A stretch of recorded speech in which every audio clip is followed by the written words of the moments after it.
And last we have Chad Bishop. I didn't know if you made it. There you are.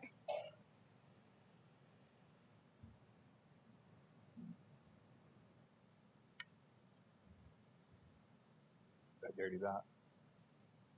Sorry, I didn't warn you. I apologize. I should know by now.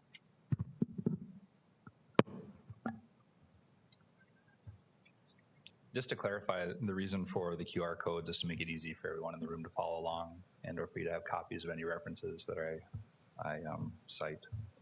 So my name is Chad Bishop. I live at 7405 South Valencia Drive here in Sioux Falls.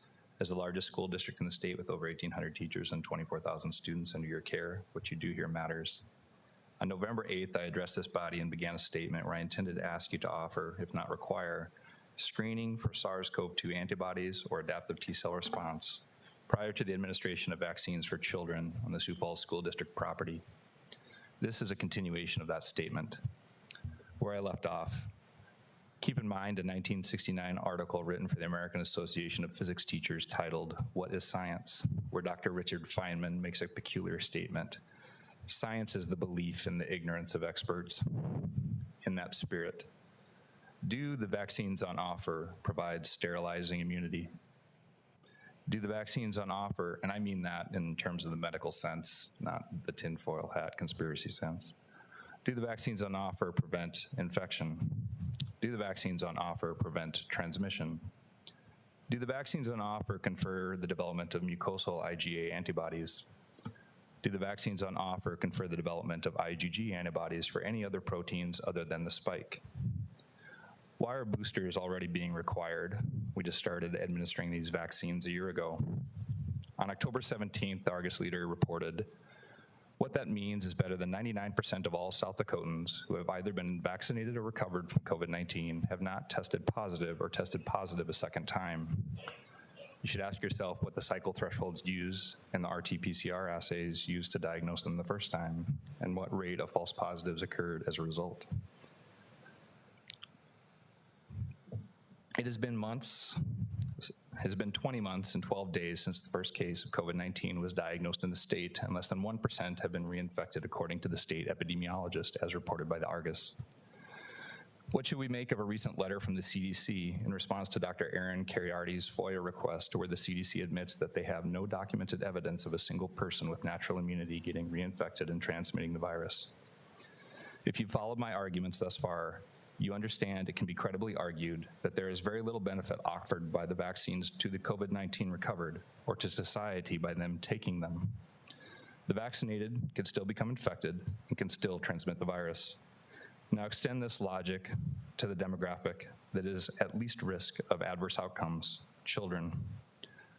On October 1st, the governor of California became the first in the country to require mandatory vaccination of children for them to attend either public or private schools, K through 12. The concern is that these political trial balloons get floated into sympathetic jurisdiction and then enforced nationally. If we follow what our president told us in July, if you took the vaccines, you would not get sick, you would not be hospitalized, you would not get the virus. Guess he was wrong.